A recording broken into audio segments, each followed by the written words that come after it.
পৃথিবীর প্রায় সবকটা সভ্য দেশেই আপনি আমন্ত্রিত হয়েছেন, ম্যাজিক দেখিয়েছেন, পুরস্কৃত হয়েছেন।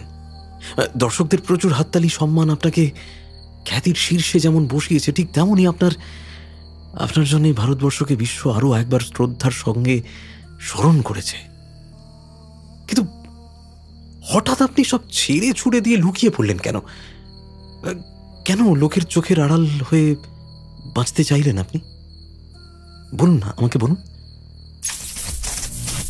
যা, লোডশেডিং হয়ে গেল। থাক থাক না, অন্ধকারই থাক। আমি বরং আপনাকে বাকি ঘটনাগুলো বলি। আচ্ছা, ওই আপনি ভয় পাচ্ছেন না তো? কারেন্ট এখনই চলে আসবে, ভাববেন না। নমস্কার শ্রোতা বন্ধুরা, শুনছেন থ্রিলার ডেন। মনের মতো গল্প শুনতে চাইছেন? আজই সাবস্ক্রাইব করুন আমাদের চ্যানেল আর শুনুন নতুন নতুন ভয়, রহস্য এবং রোমাঞ্চকর গল্প। আমাদের আজকের নিবেদন লেখক বুদ্ধদেব হালদারের কলমে, পরকায়া। আজকের গল্প পাঠে কৌশিক। অন্যান্য চরিত্রে শুভদীপ্ত, ধ্রুব, নীল, সৌভিক, কিরিটি ও কৌশিক। চলুন তাহলে শুরু করা যাক আজকের গল্প, পরকায়া।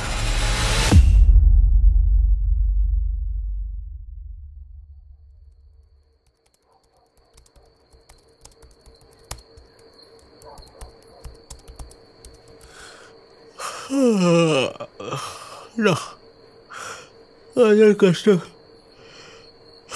শেষ করা হবে না মনে হচ্ছে। ঘুমে চোখ বুঝে আসছে এবারে। এত রাতে আবার কে ফোন করছে?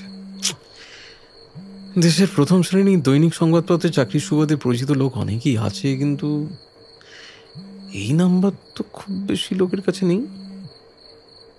শেষ কাকে দিয়েছিলাম এই নাম্বারটা? ঘুমোতে যাওয়ার সময় এই ঝামেলা আর ভাল লাগে? হ্যালো, কে বলছেন? হ্যালো, শুনতে পাচ্ছেন? কে বলছেন? হ্যালো, নামটা জানতে পারি? কে বলছেন? বাবা, কিছু বলার না থাকলে এত রাত্রিবেলা ভদ্রলোক ফোন করে? মাতালের কাজ নয় তো? হ্যাঁ, রেখে দিই বরং।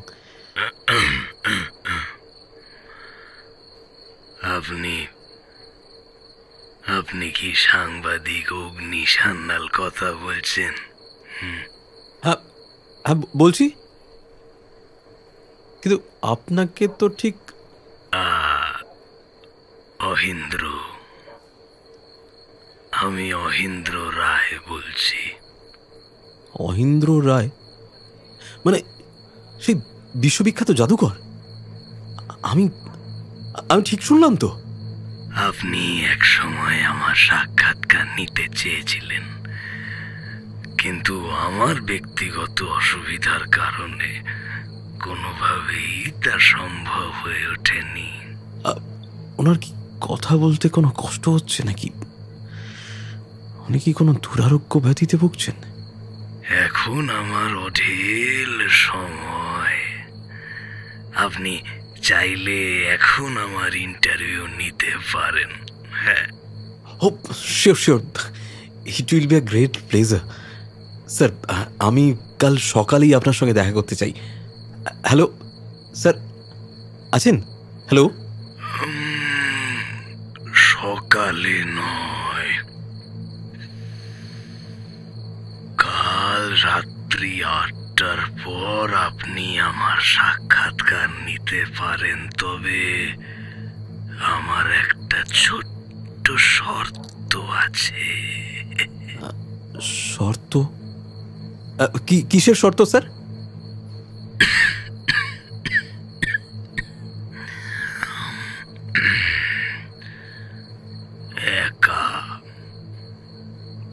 একা আসতে হবে আপনাকে। সঙ্গে কাউকে নিয়ে আসতে পারবেন না। বেশ বেশ, আপনি যেমনটা চাইছেন তেমনটাই হবে। বিশ্বাসই হচ্ছে না এখনো। সত্যি সত্যি সেই মায়াবী জাদুকর অহিন্দ্র রায় আমায় ফোন করেছিলেন, নাকি কেউ আমার সঙ্গে এই মাঝরাতে তামাশা করে গেল? কেমন একটা ঘোরের মধ্যে যেন সময়টা কেটে গেল। এরকম একটা সুযোগ হাতছাড়া করার কোনো মানেই হয় না। পৃথিবী বিখ্যাত এই জাদুকর গত ৩৫ বছর ধরে স্বেচ্ছায় ঘরবন্দী হয়ে রয়েছেন। লোকচক্ষুর আড়ালে নিজেকে লুকিয়ে রেখেছেন তিনি। কেন কে জানে? এক সময় যখন খ্যাতির মধ্য গগনে বিরাজ করছেন, ঠিক সেই সময় সমস্ত খ্যাতি, যশ, প্রতিপত্তি সব ছেড়ে দিয়ে একেবারে একলা হয়ে হঠাৎ করে পর্দার আড়ালে চলে গেলেন। জাদুর মঞ্চ ছেড়ে একদম নিঃসঙ্গ হয়ে যেন নিজেকে ধীরে ধীরে মানুষের মগজ থেকেই প্রায় ভ্যানিশ করে ফেললেন তিনি। বিভিন্ন সময় বিভিন্ন মিডিয়া হাউস তার সঙ্গে যোগাযোগ করতে চেয়েছে ঠিকই, কিন্তু তিনি কাউকেই পাত্তা দেননি, তোয়াক্কা করেননি। ভদ্রলোক কেন যে হঠাৎ করে নিজেকে গুটিয়ে ফেললেন সেটা কেউ বলতে পারেন না। আমিও তো কতদিন ধরে কতভাবে চেষ্টা করলাম, কিছুতেই ওনার নাগাল পেলাম না। এক প্রকার হাল ছেড়েই দিয়েছিলাম। সত্যি বলতে আমার মাথা থেকেও না ব্যাপারটা পুরোপুরি মুছে গিয়েছিল। আর আজকে আজকে তিনি স্বয়ং কিনা আমাকে ফোন করলেন ইন্টারভিউ দেওয়ার জন্য। আমি তো ভাবতেই পারছি না, এই ফোনটা পেয়ে যতটা না অবাক হয়েছি তার চেয়ে বেশি আশ্চর্য লাগছে আমার। কি জুড়ো বাবু, চোখে ঘুম নেই তোমার? যাও শোনা বাবা, ঘুমিয়ে পড়ো তো দেখি লক্ষ্মী ছেলের মতন। কাল যে আমায় অনেক বড় একটা কাজে যেতে হবে। যাও যাও, ঘুমিয়ে পড়ো। রাত 2:35। দেখি তো একবার চন্দ্রনাথ স্যারকে পাই কিনা।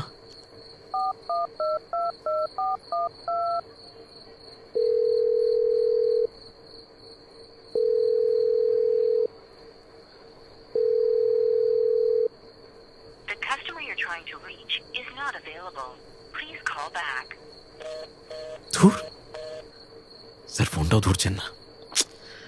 মুশকিল হলো দেখছি। মুখ্য সম্পাদককে না জানিয়ে আমি ইন্টারভিউটা ইনিশিয়েট করব কিভাবে? এই তো স্যার কল ব্যাক করেছেন। Hello hello sir. কি ব্যাপার অগ্নি, মিসড কল পেলাম তোমার? স্যার আমি আপনাকে ফোন করেছিলাম কিছুক্ষণ আগে। ও তাই নাকি? হ্যাঁ বলো, কি ব্যাপার? দারুণ একটা খুশির খবর আছে স্যার। কি খবর বলো তো? অহিন্দ্র রায় ফোন করেছিলেন। What? Ahindra Roy, the magic empire? হ্যাঁ স্যার। তুমি ঠিক বলছো? I mean, are you serious? হ্যাঁ স্যার, আমি তো যেন এখনো বিশ্বাস করে উঠতে পারছি না। উনি আমাকে নিজে থেকে ইন্টারভিউ দিতে চেয়েছেন, ভাবুন। কি বলছো তুমি? এ তো সাংঘাতিক একটা তোলপাড় করা ঘটনা ঘটতে চলেছে। বুঝতে পারছো তুমি? ওনার ইন্টারভিউটা ছেপে বেরোলে একেবারে হই হই পড়ে যাবে সব জায়গায়, শুধু এখানে বলে নয়, বিদেশের মাটিতেও। হ্যাঁ স্যার। আচ্ছা তুমি একটা কাজ করো, তুমি তুমি এখনই কোয়েশ্চেনিয়ার রেডি করো। কাল সকালে আমি 2জন ফটোগ্রাফারকে পাঠিয়ে দিচ্ছি। আচ্ছা, অ্যাপয়েন্টমেন্ট কখন দিয়েছেন উনি? আগামীকাল ওই রাত্রি 8টার পর। স্যার আসলে মানে উনি না একটা শর্ত রেখেছেন। কীরকম শর্ত?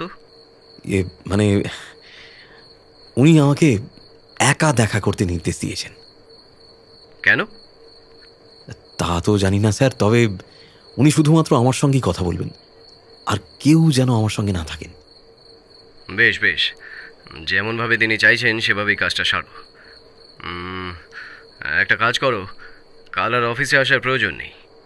তুমি এই কাজটাকে মেটাও আর আমাকে আপডেট দিতে থাকো। তুমি গ্রিন সিগন্যাল দিলেই আমি পিআর টিমকে কাজে লাগিয়ে দেবো। আপাতত এমডির সঙ্গে এই ব্যাপারটা নিয়ে প্ল্যানিং শুরু করছি। Okay sir, okay sir.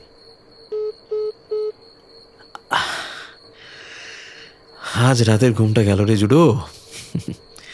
আজ আর ঘুমলে চলবে না।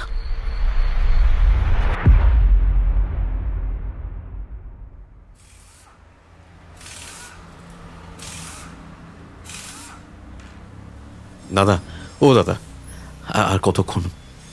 আরে আমাকে খুব ভাইটাল একটা কাজে যেতে হবে দাদা।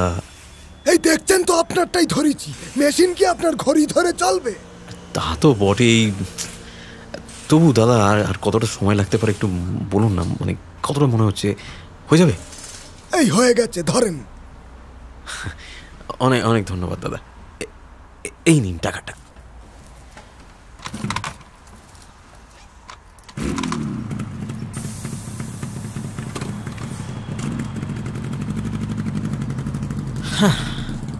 বেরোলাম হাতে 1 ঘন্টা বেশি সময় নিয়ে, অথচ দেখো বাইকটা বেইমানি করে বসলো। চল বাবা, এবার আর কিছু ঝামেলা পাকাস না।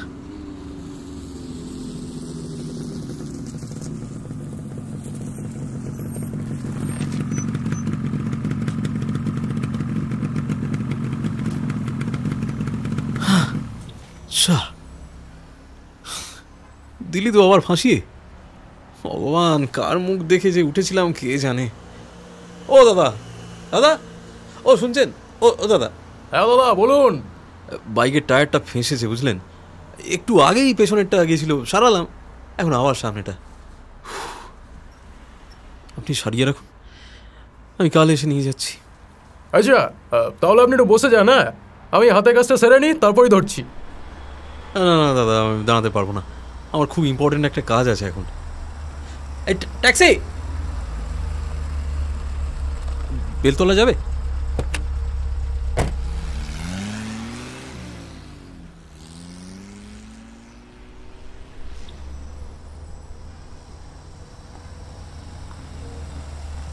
দাদা এখানে দাঁড়ান, এখানেই দাঁড়ান। হ্যাঁ, কত হলো?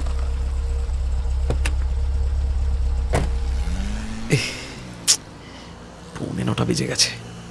রাত 8টার মধ্যে আমার অহিন্দ্র রায়ের বাড়ি যাওয়ার, কি বলি আর, প্রায় পৌনে 1 ঘন্টা লেট করে ফেললাম। কিন্তু আমার তো কিছু করার ছিল না, সকাল থেকে যা চললো এতে তো আমার কোনোভাবেই হাত নেই আর কি। এদিকটা আলো এত কম কেন কে জানে। আচ্ছা, এবার কোন দিকে যেন, হ্যাঁ এই যে ডান দিক ধরে কিছুটা এগুলোই তো সেই বিরাট বাড়িটা। না না না না, আর দেরি করা যাবে না, তাড়াতাড়ি পা চালাই, তাড়াতাড়ি পা চালাই।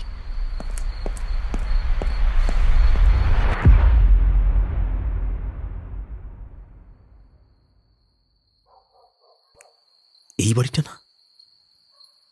হ্যাঁ মনে হচ্ছে তো এই বাড়িটাই, কিন্তু কোনো দারোয়ান বা কেয়ারটেকার চোখে পড়ছে না তো। ঠিক আছে, অ্যাপয়েন্টমেন্ট যখন আছে ঢুকেই পড়ি।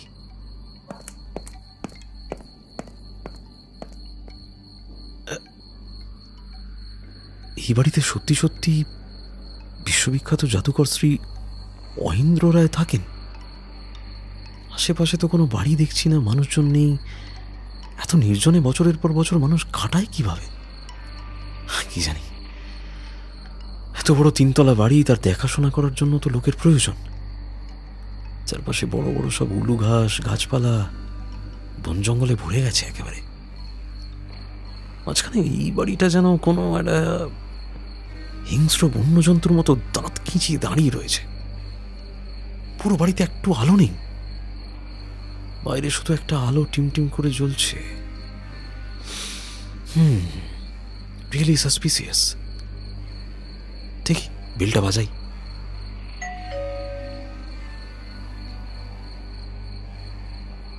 এটা কিরকম হলো? উনি নিজেই বললেন আসতে। হ্যাঁ মানছি আমার কিছুটা দেরি হয়েছে, কিন্তু তাই বলে কেউ দরজা খুলবে না? আচ্ছা, ঠিক বাড়িতেই এসছি তো। হ্যাঁ ঠিক আছে, আরেকবার ডোরবেল বাজাই।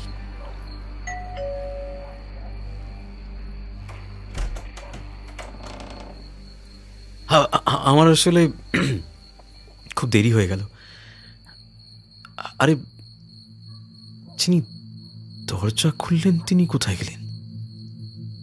এই সরু মতো একটা প্যাসেজ, এখান থেকে কেউ এত তাড়াতাড়ি কোথাও চলে যেতে পারে নাকি? চল বাবা, আমি কোন দিকে যাব? আশেপাশে তো কাউকে দেখতে পাচ্ছি না যে জিজ্ঞেস করব, এখানেই দাঁড়িয়ে অপেক্ষা করি বরং। হ্যাঁ, জায়গাটা কিরম অন্ধকার, চুন ঘষা দেওয়াল, সেকেলে একটা হলুদ ডুম লাগানো রয়েছে। আচ্ছা, অত বড় একজন জাদুকর এরকম একটা বাড়িতে থাকেন? আমার যে আসতে এতটা দেরি হয়েছে, তার জন্য কি ভদ্রলোক রেগে গেছেন নাকি? না না না না, তাহলে তো উনি আমায় চলে যেতে বলতেন। কিন্তু এখানে তো কাউকেই দেখতে পাচ্ছি না। আপনি সামনের ঘরটাতে গিয়ে বসুন, আমি আসছি কিছুক্ষণের মধ্যেই। আরে, কে কে বললো কথাটা? কোথা থেকে বললো?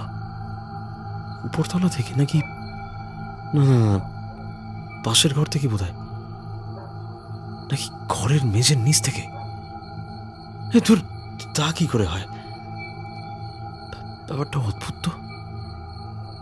যাই হোক, এটা বেশ বুঝতে পারছি এই মুহূর্তে আমি বিশ্বের অন্যতম শ্রেষ্ঠ জাদুকরের বাড়িতে পা রেখেছি।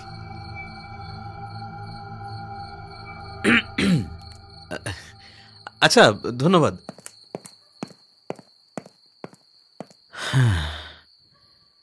ড্রয়িং রুমটা তো বেশ বড়ই দেখছি, অনেকটা হলঘর টাইপের। এই তো একটা সোফা। হ্যাঁ, এখানে একটু বসা যাক। এই থেকেই কেমন একটা যেন গা ছমছম করে উঠছে।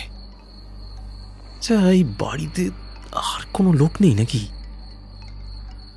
আচ্ছা, আলো এই চারদিকটা কেমন মায়াবী দেখাচ্ছে, আর একটা ভয়াবহ নিস্তব্ধতা। এই নির্জনতা যেন আমাকে গিলে খেয়ে ফেলবে এক্ষুনি। যেন শতাব্দী প্রাচীন এই বাড়িতে আমি একা বসে রয়েছি, আমার সঙ্গে আর কেউ নেই। মাফ করবেন, আপনাকে অনেকক্ষণ বসিয়ে রাখলাম।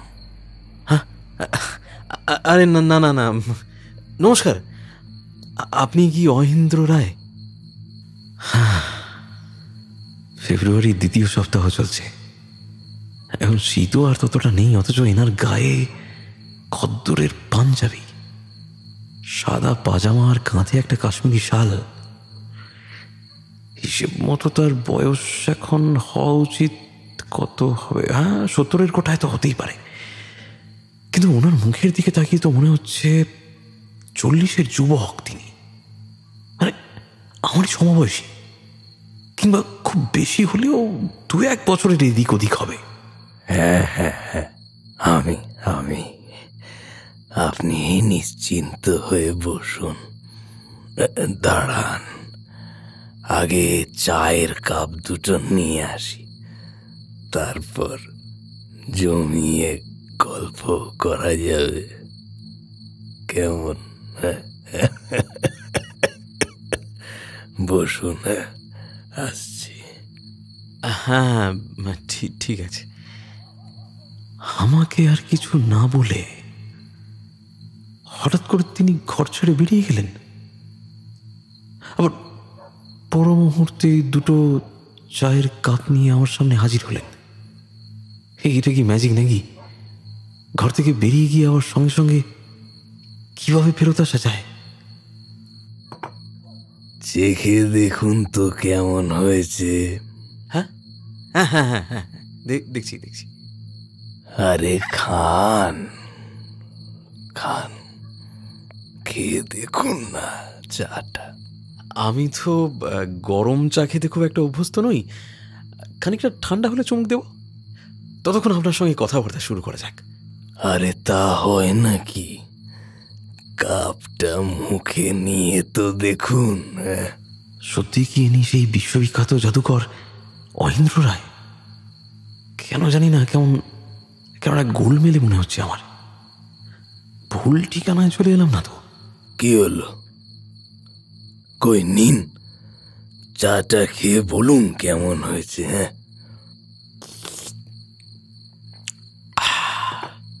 হ্যাঁ, অমৃত।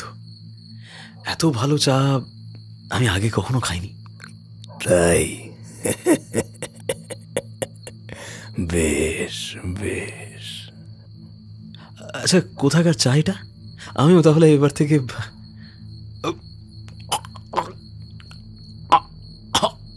এ কি কি হলো আপনার? একটু আগেই যে চাটা অমৃতের মতো লাগলো, পরক্ষণেই তাদের রক্তের নোনা স্বাদ, কাঁচা রক্তের গন্ধ। আমার গলা দিয়ে যেন কারোর গরম টাটকা নোনতা রক্ত নেমে যাচ্ছে পেটের মধ্যে। এটা কিভাবে কিভাবে সম্ভব? কিছু না, মানে ওয়াশরুমটা কোন দিকে একটু বলুন তো। এই তো এদিকে, সোজা চলে যান, সোজা যান।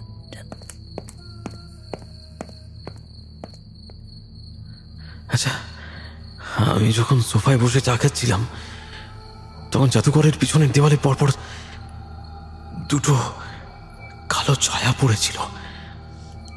একটা যদি ওনার নিজের হয়, তাহলে অন্যটা কার? আমি যখন সোফা ছেড়ে উঠে পড়লাম, তখন সেই দ্বিতীয় ছায়াটিও যেন দেওয়াল ছেড়ে আমার পিছু নিল। কি সব ভাবছি আমি! না, কাল রাত জেগে আমার মাথাটা কি সব অতিরিক্ত স্ট্রেস নিয়ে বসেছে। হঠাৎ এসব উল্টো পাল্টা অযৌক্তিক দুশ্চিন্তা পাক খাচ্ছে কেন মাথায়? কটা বাজে?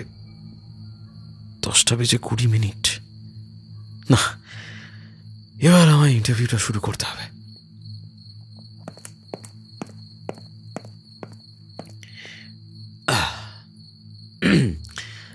আচ্ছা, এবার আমরা শুরু করি। আপনার ছেলেবেলা নিয়ে কিছু বলুন।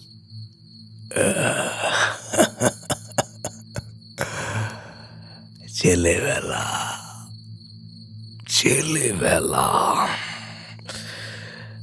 আমাদের ছেলেবেলাটা বড় সহজ সরল ছিল,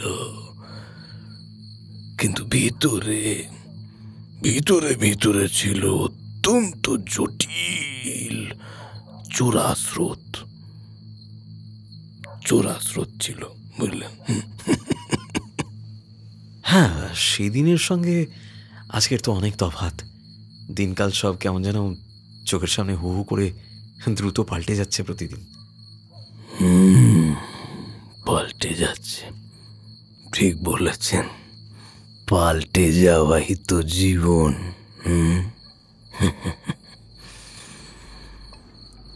12 বছর বয়সে বাবাকে হারিয়েছিলাম। তার 1 বছর পরেই মামা বাড়িতে মামির মুখ জামটা খেতে খেতে জীবন অতিষ্ঠ হয়ে উঠেছিল। খেলাধুলো, স্কুল, পড়াশুনো সেসব নিয়ে আর ভাববার অবকাশ ছিল না। বাড়ির 5 মাস খেটে আর বাইরে পার্ট টাইম কাজ করে মামা মামির মন জুগিয়ে চলার চেষ্টা করতাম সব সময়। দিদা মনে মনে খুব কষ্ট পেতেন, কিন্তু তার না ছিল কোনো আর্থিক সম্বল, আর না ছিল সংসারের উপর নিজস্ব দাপট। তিনি নিজেই ছিলেন মামা মামির উপর সার্বিকভাবে নির্ভরশীল। কাজেই যা হওয়ার তাই হলো। কি হলো? পালিয়ে গেলাম। পালিয়ে গেলেন? হ্যাঁ। কোথায়? বিহারের বৈশালী। কার সঙ্গে? একা। আপনি পালিয়ে বিহারের বৈশালীতে কি করতে গেলেন? আর ওখানে গিয়ে উঠলেনই বা কোথায়? শুনুন তাহলে বলি। হ্যাঁ, মা বাবাকে হারানোর পর মামার বাড়ির মাটি কামড়ে পড়েছিলাম। একদিকে মামির অত্যাচার, অন্যদিকে বাইরের হাড় ভাঙা খাটুনি। এমনিতেই পড়াশুনো করতে আমার আর ভালো লাগতো না। তবে যে জিনিসটার প্রতি আমার সর্বাধিক আগ্রহ ছিল তা হলো ম্যাজিক। ম্যাজিক। আমি নিজেই তখন ছোটখাটো ম্যাজিক তৈরি করতাম। সেগুলো বেশিরভাগই ছিল ওই হাতের কারসাজি, কিছুটা চালাকি আর বাকিটা বুদ্ধির খেলা বলা যেতে পারে। বন্ধুদের সেই সব ছোট ছোট খেলা দেখাই। তারা আমার ম্যাজিক দেখে একেবারে থ বনে যেত। আর আমিও তাদের অমন ব্যবহার মার্কা মুখ চোখ দেখে ভেতরে ভেতরে বেশ খুশি হতুম।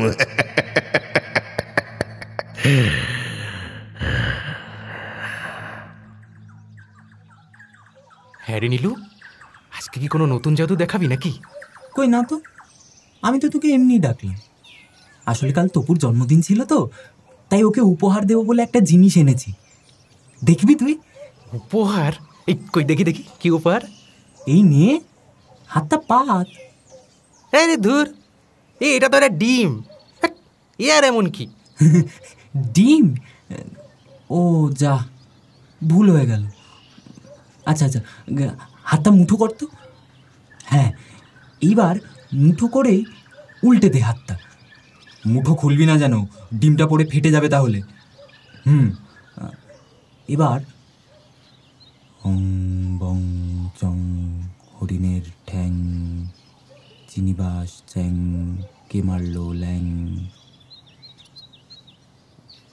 হাতটা ঘুরিয়ে খোল দেখি মুঠোটা। এই কিছু বললি রে বিড়বিড় করে? সে এক গোপন মন্ত্র, তোকে পরে বলবো। মুঠো খুলে দেখ তো আগে। হ্যাঁ, এটা তো একটা রবারের বল তো রে। এই কি করে হলো এটা? এই বল না আমাকে, একটু আগে এটা ডিম ছিল তো। এটা রবারের বল হয়ে গেল কি করে? এই যা। হ্যাঁ, ম্যাজিক মামা, ম্যাজিক।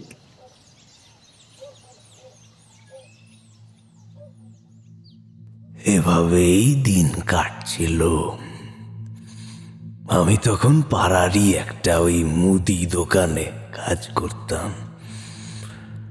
একদিন এক খদ্দেরকে ডাল দিতে গিয়ে ঠোঙার গায়ে ছাপা একটা খবরে চোখ পড়ল। জানেন, খবরটা পড়ে অবাক হয়ে গেলাম। বিহারের কোন গ্রামে নাকি এক তান্ত্রিকের খোঁজ পাওয়া গেছে, যিনি নদীর উপর দিয়ে জলের মধ্যে হাঁটতে পারেন, নিজের ইচ্ছে মতো শূন্যে ভেসে বেড়াতে পারেন, এমনকি মৃত মানুষকেও জ্যান্ত করে তুলতে পারে না। পৃথিবীতে এর চেয়ে বড় ম্যাজিক আর কি আছে বলুন? খবরটা পড়ে সেদিন সারা রাত আমার ঘুম হলো না। শুধু ভেতরে ভেতরে সারাক্ষণ মনে হলো যে যার তালিমের জন্য আমি এত কাল অপেক্ষা করেছিলাম, ইনি হচ্ছেন সেই লোক। আমাকে হাতে কলমে ম্যাজিক শেখানোর মতো কেউ ছিল না। আমি ইতিমধ্যে যেটুকু করেছি পুরোটাই ম্যাজিকের প্রতি নিজের বিশ্বাস আর ভালোবাসার জায়গা থেকে করেছি। এই প্রথম কেন জানি না আমার মনে হচ্ছিল যে নিজের ভেতর এক অদৃশ্য ডাক শুনতে পাচ্ছি আমি। সাধুজি, সাধুজি আমায় ডাকছেন। খবরের কাগজে তৈরি সেই ঠোঙাটা নিজের কাছে গোপনে রেখে দিলাম। তার ঠিকানা ধরে কাউকে কিছু না জানিয়ে রওনা দিলুম ওই বৈশালী। বৈশালী, যা যা থাকে কপালে, যা হওয়ার হবে হবে, যা হওয়ার হবে। মন যখন সায় দিয়েছে তখন আর 7-5 বাবার কোনো দরকার নেই। তারপর খুঁজে পেলেন সেই তান্ত্রিককে? অনেক কাঠখড় পুড়িয়ে আমি বৈশালী পৌঁছলাম। সেখানে লোকজনদের জিজ্ঞাসাবাদ করে কোনো খবর পেলাম না। কেউই নাকি কিছুই জানে না। এসব নাকি মিথ্যে গুজব চেপেছে খবরের কাগজে। সেখানে ওরকম কোনো তান্ত্রিকেরই বাস নেই। কাজেই কেউ কিছু বলতে পারল না। 2 দিন উদ্দেশ্যহীনভাবে এখানে ওখানে ঘুরে বেড়ালাম। একে তাকে জিজ্ঞাসা করি, ঠোঙার কাগজের টুকরোটা দেখাই। এমন করে প্রায় সপ্তাহখানেক কেটে গেল জানেন। হাতের টাকা কড়িও নেই প্রায়। যা ছিল সব প্রায় শেষের পথে। মনে মনে ঠিক করলাম এখানেই কোথাও একটা ছোটখাটো কাজ জোগাড় করে রয়ে যাব। একবার যখন মামা বাড়ি থেকে বেরিয়ে এসেছি তখন আর ফিরে যাওয়ার কোনো মানেই হয় না। জেদ চড়ে গেল মাথায়। শুধু মাঝে মধ্যে ওই বুড়ি দিদিমার মুখটা মনে পড়তো জানেন। বুকের ভেতরটা হু হু করে উঠত।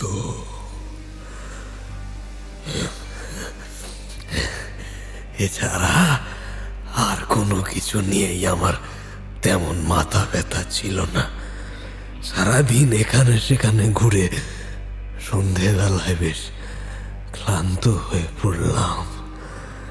কোথাও যাওয়ার জায়গা নেই, থাকার ব্যবস্থা নেই। এই পথে পথে রাস্তায় রাস্তায় দিন কাটছিল। রাত্রিবেলায় গ্রামের ভেতরের দিকে একটা নির্জন ফাঁকা জায়গায় গিয়ে শান বাঁধানো একটা বেদি চোখে পড়ল। উপরের টালির একটা আধভাঙা চালাও রয়েছে দেখলাম। আশেপাশে বাঁশবন আর নানা রকম বন্য লতা পাতার ঝোপঝাড়। পাশেই একটা শ্মশান। ঠিক করলাম ওখানেই রাত কাটাবো। সারাদিন পেটে একটা দানাও পড়েনি।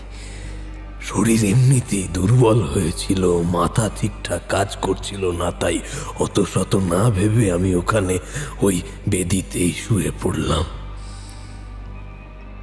চারপাশ অন্ধকার। কার্তিক মাস,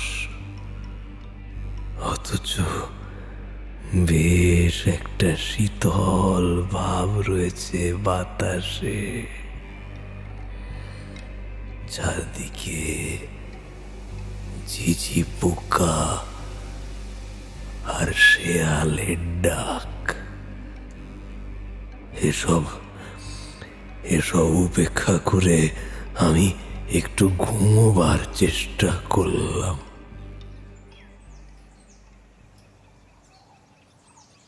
बेटा, हे बेटा, उठ बेटा, उठ जा बेटा। কে কে আপনি আপনি কে? আমার কাছেই তো আসতে চেয়েছিলিস তুই। আমাকেই তো 7 দিন ধরে খুঁজেছিস এক নাগারে। ভুলে গেলি? চল চল, কোথায়? যেখানে তুই যেতে চেয়েছিস। চল চল বেটা। আমি আমি আমি কোথায় কোথায় যেতে চেয়েছি? আমি কিভাবে সেদিনের সেই রাত্রি কেটে ভোরের আলো ফুটল, আর আমি নতুন এক পথের সন্ধান পেলাম, সেসব বলতে গেলে মহাভারত হয়ে যাবে। বুঝলেন মশাই? উনি কি সেই ব্যক্তি যার জন্য আপনি কিছু না ভেবেই বাড়ি ছেড়ে চলে গেছিলেন? হ্যাঁ, জটাধারী সেই তান্ত্রিকের কপালে ছিল টকটকে লাল তিলক, গলায় রুদ্রাক্ষের গোছামালা, 2 হাতে অজস্র শেকড় বালা, দীর্ঘদেহী, পরনে রক্তাম্বর। হ্যাঁ, সেই লোক। হাতে ধরা একটা সাদা হাড়ের লাঠি, পায়ে কাঠের পুরু খড়ম, কাঁধে একটা লাল কাপড়ের পুঁটলি। উনি সেই তান্ত্রিক যিনি মৃত মানুষকেও জ্যান্ত করে তুলতে পারে। নদীর উপর খালি পায়ে হেঁটে বেড়াতে পারেন, আবার ইচ্ছে মতো শূন্যে যতক্ষণ ইচ্ছে ভেসে থাকতে পারেন। হ্যাঁ, সেই লোক, সেই। আর 1 কাপ চা খাবেন নাকি? ওনার কাছে কি আপনি জাদুবিদ্যা শিখলেন?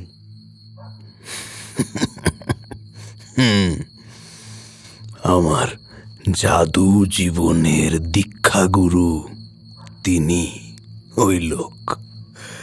সাধারণত পেশাদার ম্যাজিশিয়ানরা মঞ্চে যেসব ম্যাজিক দেখায় তার ধার দিয়েও গেলাম না আমি যা কিছু শিখলাম সবই অলৌকিক ক্রিয়া, মুদ্রা। 1000 বুদ্ধি আর বৈজ্ঞানিক পরীক্ষা নিরীক্ষা দিয়েও সেসব লোকে খোলসা করতে পারেনি। ফলে রাতারাতি আমার নাম হয়ে গেল। আমি বিদেশ পাড়ি দিলুম মাত্র 17 বছর বয়সে। এই যে আর 1 কাপ চা হাজির আপনার জন্য। নিন, ধরুন। উনি তো আমার সামনে থেকে একবার ওঠেননি। বাইরে থেকেও কেউ এসে চায়ের কাপ রেখে যাননি টেবিলে, তাহলে চা এলো কোথা থেকে? মাথাটা কেমন গোলমাল হয়ে যাচ্ছে। ওনার কথা শুনতে গিয়ে কি এতটাই তন্ময় হয়ে গেছিলাম যে চারপাশের কিছুই খেয়াল থাকছে না আমার। কেউ না কেউ তো নিশ্চয়ই এই চায়ের কাপ দুটো এ ঘরে দিয়ে গেছে। ম্যাজিক, জাদু, once a magician, always a magician, once a magician. এই নিন চা খান।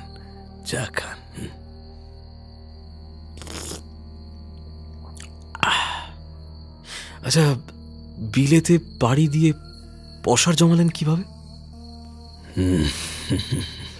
আমার গুরু বলেছিলেন আমার জীবন নাকি তার জীবনের সঙ্গে বাঁধা। আমি চাইলেই তোকে সাধনায় বসাতে পারতাম, তোকে দিয়ে ক্রিয়া করাতে পারতাম, কিন্তু না, তোর অনেক কাজ বাকি আছে। তুই একদিন এই পৃথিবীর সেরা জাদুকর হবি রে বেটা, সেরা জাদুকর। যা, এখন যা, নিজের অভিষ্ট পূরণ কর, পরে তোর আর আমার জীবনটা এক সুতোয় বাঁধা পড়বে রে বেটা। যা। আমি ঠিক বুঝতে পারছি না আপনি কি বলতে চাইছেন। আসলে আমার জীবনটাকে তিনি তার মতো করে লিখে দিয়েছিলেন। লিখে দিয়েছিলেন মানে ঠিক কিভাবে সম্ভব এসব? হ্যাঁ, বলছি। একদিন সকালে নদীতে স্নান সেরে সবে কুটিরের প্রবেশদ্বারে পা রেখেছি, তিনি বললেন, তোকে আমি ধরে রাখতে পারবো না রে বেটা, তোকে যে দুনিয়া ডাকছে, তৈরি হ। এই বলে বেরিয়ে গেলেন তিনি। আবার কবে ফিরবেন কোনো ঠিক নেই। মাঝে মধ্যে কদিনের জন্য এসে থাকতেন, আবার হঠাৎ করেই অদৃশ্য হয়ে যেতেন। শ্মশানে শ্মশানে ঘুরে তন্ত্র সাধনা করে বেড়াতেন। আমি থাকতাম তার এক গোপন কুটিরে, যেখানে তিনি আমাকে সকল গুপ্তবিদ্যায় পারদর্শী করার তালিম দিতেন। গোনা, স্তম্ভম, হংস মাহেশ্বর, কামিনী ও মোহিনী তন্ত্র, কালা জাদু, কামধেনু, কার্তবিদ্যা, ভূত সিদ্ধি, এসব গুপ্ত ক্রিয়া যেন আমার কাছে জলভাত হয়ে উঠেছিল। ধীরে ধীরে তিনি আমায় বিভিন্ন অলৌকিক ক্রিয়া শেখাতে শুরু করলেন। বহুবার আমি তার শিষ্য হতে চেয়েছি, কিন্তু কোনোভাবেই তিনি আমাকে তার শিষ্য করেননি, জানেন। অথচ নিজের সমস্ত জ্ঞান ও বিদ্যা যেন আমায় উজাড় করে দিতে শুরু করেছিলেন। আমার মনে মাঝে মধ্যে প্রশ্ন দেখা দিত, কেন কেন করছেন তিনি আমার জন্য এত সব? হ্যাঁ, অন্ধকারে অদৃশ্য নিয়তি যেন নেকড়ের মতো খ্যাক খ্যাক করে হেসে বলে উঠত, ভবিতব্য। আমাকে বিলেতে নিয়ে গিয়েছিলেন ওই গুরুদেবেরই এক চেলা।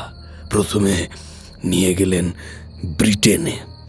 বললেন, তোমার জয়যাত্রা এই দেশের মাটি থেকেই শুরু, জয়ী হও। আমি যেন মন্ত্রচালিতের মতো চোখ বন্ধ করে শুধুই এগিয়ে চলেছিলাম। আর সেই এগিয়ে চলার পথ ছিল আলোকোজ্জ্বল ও সাফল্যে ভরা। ওখানে গিয়ে দেখলাম ও দেশে ম্যাজিকের দারুণ কদর রয়েছে। ভদ্র সমাজে ম্যাজিক নিয়ে রীতিমতো চর্চা হয়। এখানকার মতো ম্যাজিক জিনিসটাকে ওই তেরছা চোখে কেউ দেখে না। হ্যাঁ, কলেজ, ইউনিভার্সিটি, ঘরোয়া বৈঠক, ক্যাফে, রেস্তোরাঁ, সব জায়গাতেই ম্যাজিক নিয়ে আলাদা উৎসাহ ও আলোচনা রয়েছে সেখানে, সব জায়গায়। হ্যাঁ, আমি নিজের মতো চেষ্টা করতে শুরু করলাম। কয়েক মাসের মধ্যেই পরিচয় হলো সেখানকার বিখ্যাত জাদুকর মিস্টার এমারসনের সঙ্গে।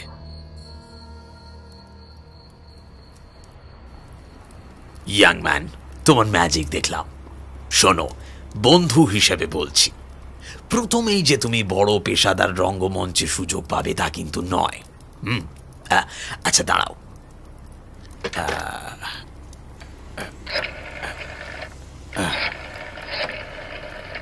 Hello Henry, have just found a Jewel.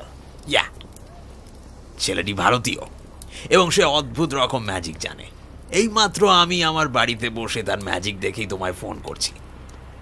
একে একটা সুযোগ করে দেওয়া আমার খুব উচিত, শুধু নয় কর্তব্য।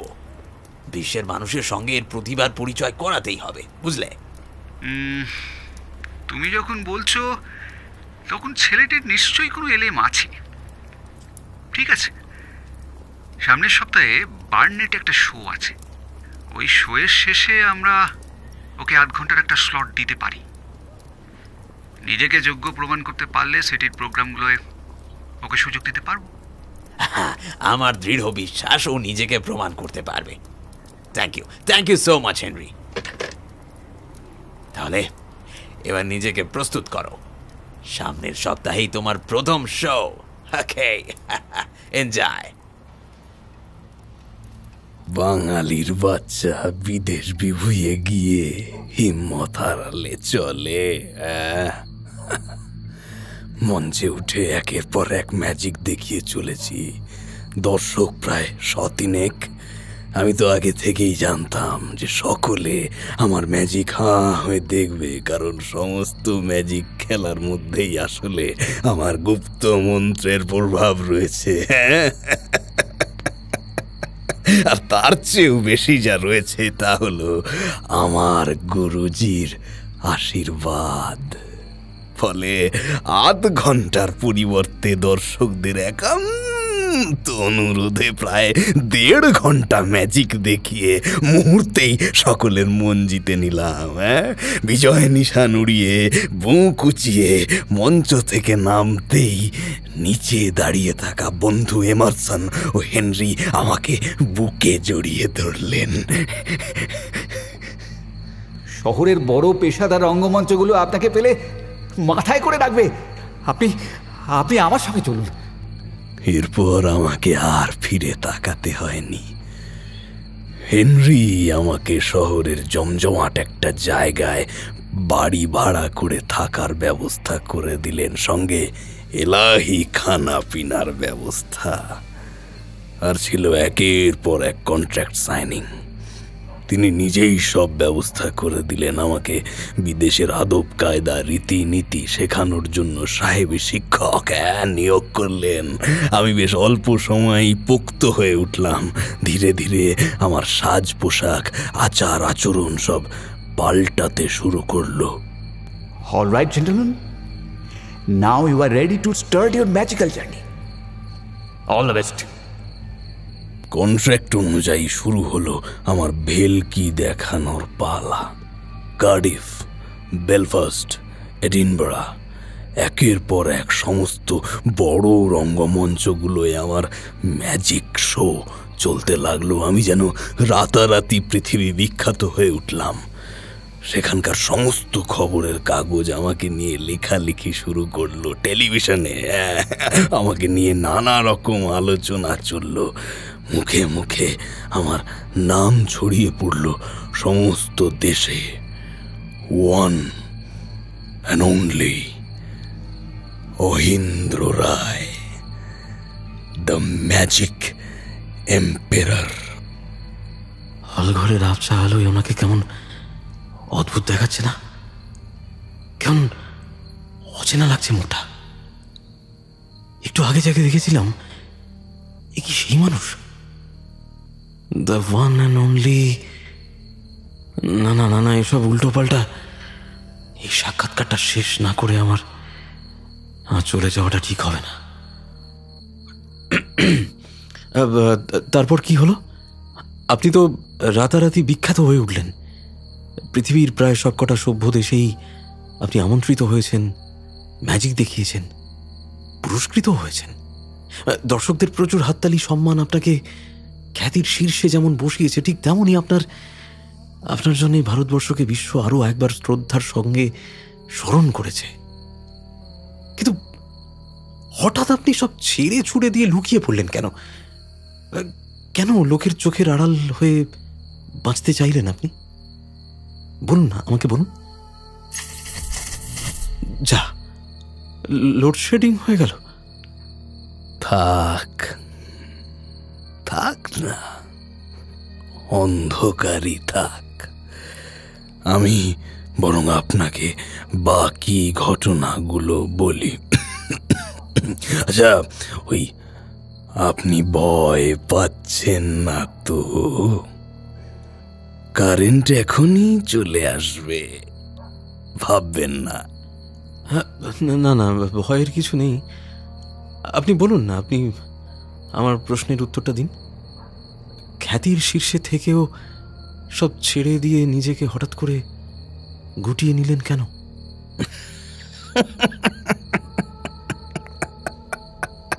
শুনবেন, সত্যি শুনবেন? হ্যাঁ বলুন, শুনতেই তো চাই। গোটা পৃথিবী শুনতে চায়, জানতে চায় ম্যাজিকের জগৎ থেকে আপনার সরে আসার প্রকৃত কারণটা ঠিক কি? একে একে তখন আমি পৃথিবীর প্রায় প্রতিটা দেশেই ম্যাজিক দেখিয়ে চলেছি। পৃথিবীর সকল দর্শক অবাক বিস্ময়ে আমার খেলা দেখে মাথা নত করে আমাকে শ্রদ্ধা জানাচ্ছেন। ভিয়েতনাম থেকে ফিলিস্তিন, পর্তুগাল থেকে স্পেন, লিবিয়া থেকে গ্যাবন, গুয়েতেমালা থেকে হাইতি, চিলি থেকে ফ্রান্স গুয়ানা, সমস্ত দেশ ঘুরে আমি বিশ্বের সর্বশ্রেষ্ঠ ঐন্দ্রজালিক হিসেবে সম্মানিত হলাম। আর এদিকে আমার মনের লোভ আরো বাড়তে লাগলো। আরো আরো আরো আরো আরো আরো খ্যাতি, আরো সম্মান, টাকা, সম্পদ, প্রতিপত্তি, জৌলুস, গ্ল্যামার সব হাতের নখের ডগায় কিনে ফেলতে ইচ্ছা হলো আমার। আর ঠিক সেই কারণেই সবার প্রথম চোখ গিয়ে পড়ল আমার গুরুদেবের উপর। আমি জানতাম আমার জাদুবিদ্যার রসদ আমার শেখা গুপ্তবিদ্যা ও ক্রীড়ার উপর নির্ভর করেই বেড়ে চলেছে। ফলে সবার প্রথমে গুরুদেবকে নিজের নিয়ন্ত্রণে এনে তার সমস্ত অলৌকিক শক্তি হরণ করার স্বাদ জাগলো আমার মনে। যেমন ভাবা তেমন কাজ। আমার শেখা তন্ত্রবিদ্যা কাজে লাগালাম। মন্ত্র শক্তির দ্বারা অপদেবতাকে আহ্বান করলাম। বসে পড়লাম ভূত ডামর পুজোয়। তন্ত্রের মাধ্যমে জাগিয়ে তুললাম যোগিনী, যক্ষিণী, কিন্নরী, ভূতিনী নামক একাধিক অপদেবতাকে, যাদের একত্রিত করে নামকরণ হয়েছে ডামরি। অনেক অনেক সাধনার পর আমার পুজো সফল হলো। জানেন, আমাকে দর্শন দিল ডামরিদের একজন। আর সেই ডামরি তারপর থেকে আমার নিয়ন্ত্রণে চলে আসে। তাকে দিয়ে আমি আমার বিভিন্ন অভিসন্ধিমূলক কাজকর্ম শুরু করে দিলাম। সবার প্রথমে ওই গুরুদেবকে মন্ত্রে বেঁধে দিয়ে করে তুললাম আমার ভৃত্য, দাস, চাকর। গুরুদেবের নতুন নামকরণ করলাম নীলমণি। আমার পা টিপে দেওয়া থেকে শুরু করে মঞ্চে খেলা দেখানোর সময় সহযোগী হিসেবে পারফর্ম করা সব কাজেই তিনি আমার সর্বক্ষণের সঙ্গী। আমার খ্যাতি দিন দিন বেড়েই চলল। আমার ইশারায় যেন গ্রহ নক্ষত্র চলতে শুরু করলো। পৃথিবীর চলা আমার নির্দেশ দেওয়ার মতো ক্ষমতার অধিকারী হয়ে উঠলাম আমি। হ্যাঁ, এটাই তো হতে চেয়েছিলাম আমি। এটাই তো অর্জন করতে চেয়েছিলাম, আর আমি তা পেরেওছি। হ্যাঁ, পেরেছি।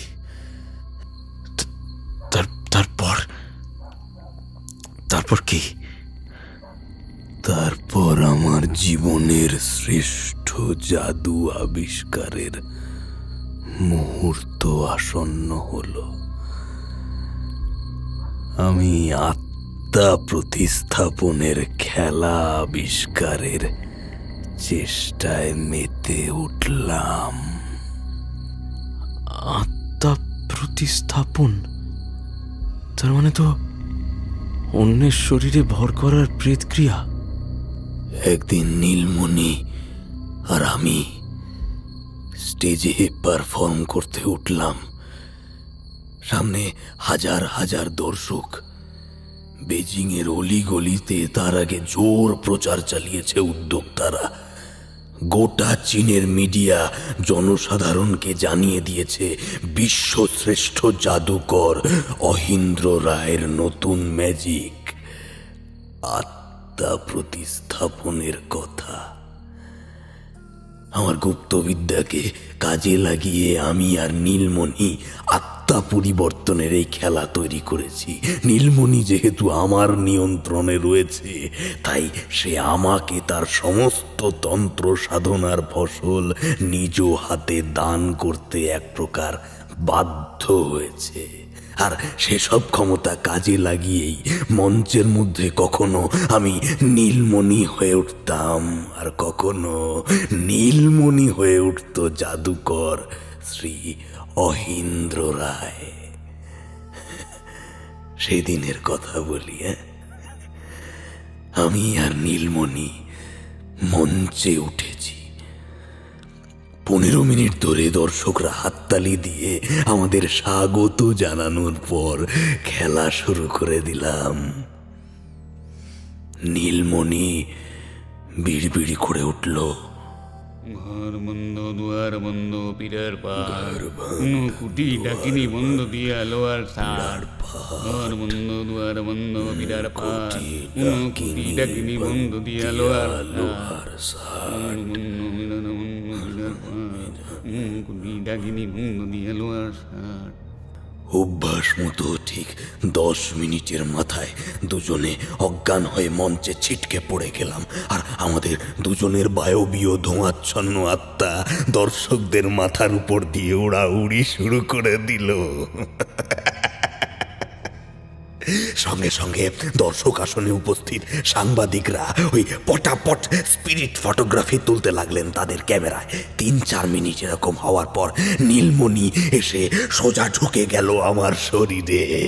আর আমি বাসা বাঁধবার চেষ্টা করলাম ওই নীলমণির দেহে, কিন্তু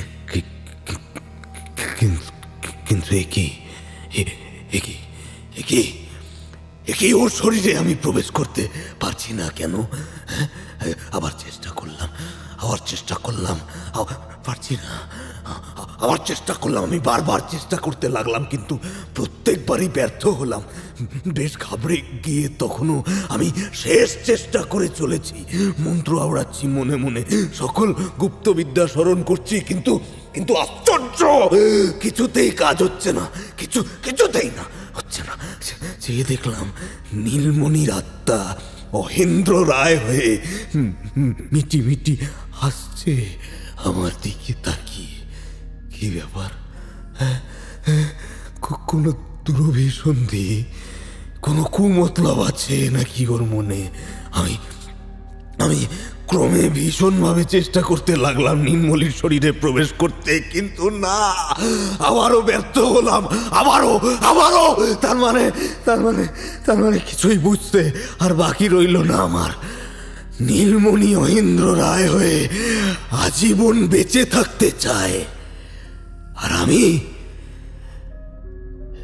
একবার মঞ্চে তাকিয়ে দেখলাম আমার সহকারী নীলমণির দেহ ধরাধরি করে নিয়ে যাচ্ছে কিছু লোকজন। সে অজ্ঞান হয়ে পড়ে রয়েছে। আসলে সে তো মৃত। আমি তোর দেহে প্রবেশ করতে পারিনি, তাহলে আমি এখন কোথায় যাব? আমি গুরুদেবের পায়ে পড়ে কাকুতি মিনতি করতে লাগলাম আমাকে ক্ষমা করে দেওয়ার জন্য। বারংবার ওই কুকুরের মতো প্রার্থনা করলাম, কিন্তু তিনি আমার কোনো কথায় কোনো কর্ণপাত পর্যন্ত করলেন না। তাকে অসম্মানের প্রতিশোধ নিলেন তিনি আমার থেকে।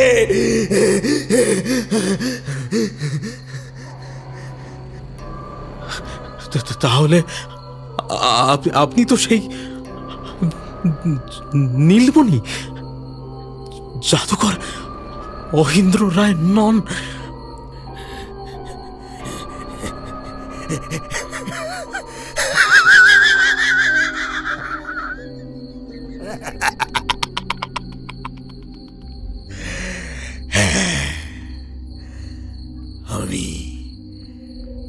আমি তো নীলমণি, জাদুকর অহিন্দ্র রায়ের একমাত্র চাকর।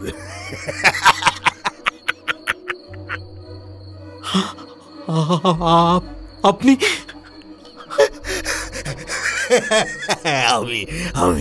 আমি অহিন্দ্র রায়ের সমস্ত নাম, খ্যাতি, গৌরব সব সব সব মিটিয়ে দিয়েছি। সব। কি আপনি কে? আমি দেখলাম অন্ধকারে আমার সামনে শূন্যে ভাসছেন একজন বৃদ্ধ সাধক। পরনে কোনো পোশাক নেই, সম্পূর্ণ উলঙ্গ তিনি। মাথায় জট পাকানো লম্বা চুল, তার ঝুঁকিয়ে যাওয়া স্তন মাটি পর্যন্ত ঝুলে পড়েছে, আর হাত দুটো যেন সাঁড়াশির মতো বাঁকানো, তাতে আঁকড়ির মতো বাঁকানো লম্বা ধারালো নখ, জ্বলন্ত চোখ, জীবের ভিতর থেকে যেন আগুন ঝরছে। এসব দেখে আমার প্রায় অজ্ঞান হয়ে পড়ার মতো অবস্থা। ভয়ে শরীরের সমস্ত শক্তি হারিয়ে ফেললাম আমি। কোন রকমে টলতে টলতে উঠে দাঁড়ালাম। কোন দিকে পা বাড়াচ্ছি, কি হচ্ছে কিছুই বুঝতে পারলাম না। টালমাটাল পায়ে খুব ধীরে দরজার দিকে পা বাড়ালাম। অন্ধকারে ঘরের কোথায় যেন ধাক্কা লেগে হুমড়ি খেয়ে পড়লাম হঠাৎ।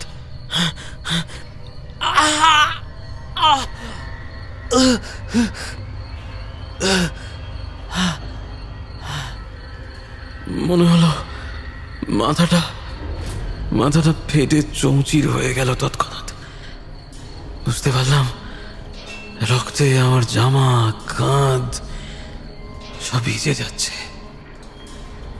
মাথার ঘিলু ছড়িয়ে পড়ল মেঝেতে। সঙ্গে সঙ্গে আমার চোখ বুঝে এলো আপনা আপনি।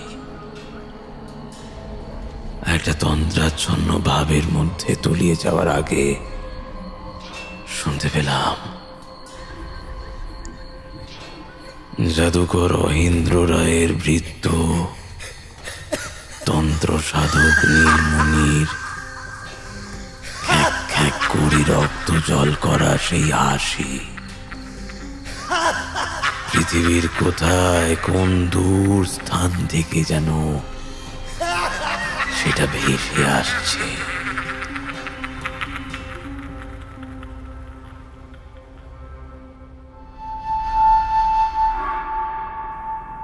কেমন লাগলো আমাদের আজকের গল্প পরকায়া? কমেন্ট বক্সে লিখুন আপনার ফিডব্যাক। পরবর্তী গল্পের আপডেট পেতে সাবস্ক্রাইব করুন আমাদের চ্যানেলকে। ফলো করতে পারেন ফেসবুক ও ইনস্টাগ্রামে। শুনতে থাকুন থ্রিলার ডেন। ভয় থাকুক গল্পেই, চিত্ত হোক ভয় শূন্য।